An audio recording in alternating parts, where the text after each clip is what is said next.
Les silures ont été introduits dans le cadre de la pêche sportive. Il y a eu des introductions massives comme ça. Mais également pour essayer d'endiguer la propagation d'espèces invasives. Par exemple, une espèce, il me semble, d'écrevisse et autres. Je ne sais plus exactement quelles espèces c'est, mais il y a une espèce déjà qu'il a réussi à rayer de la carte dans les zones où il est introduit.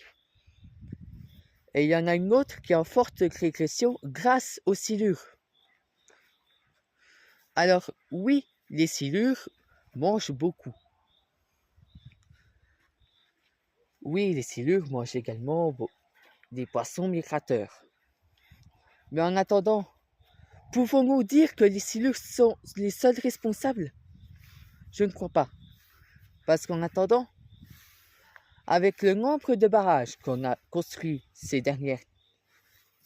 durant le siècle, là, déjà avant ça, déjà avant que l'on réintroduise les silures et qu'ils se repropagent, les barrages étaient présents et limitaient déjà très très fortement la reproduction des espèces migratrices. Alors certes, dans certaines zones, on a essayé de créer quelques passages pour que les poissons migrateurs puissent remonter, sauf qu'ils ne sont pas adaptés.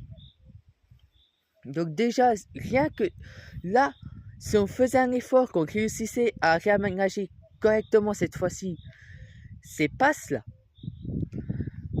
on pourrait avoir une incidence assez forte.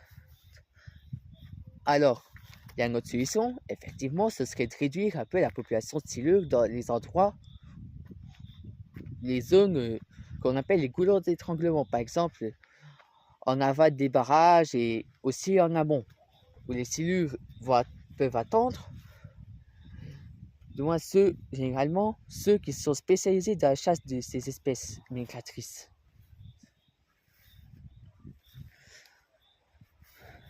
Il faut vraiment arrêter de rejeter totalement la faute sur eux, parce qu'il ne faut pas oublier qu'on est quand même responsable actuellement, à l'heure qui est, d'une des plus grosses extinctions massives en cours en ce moment même.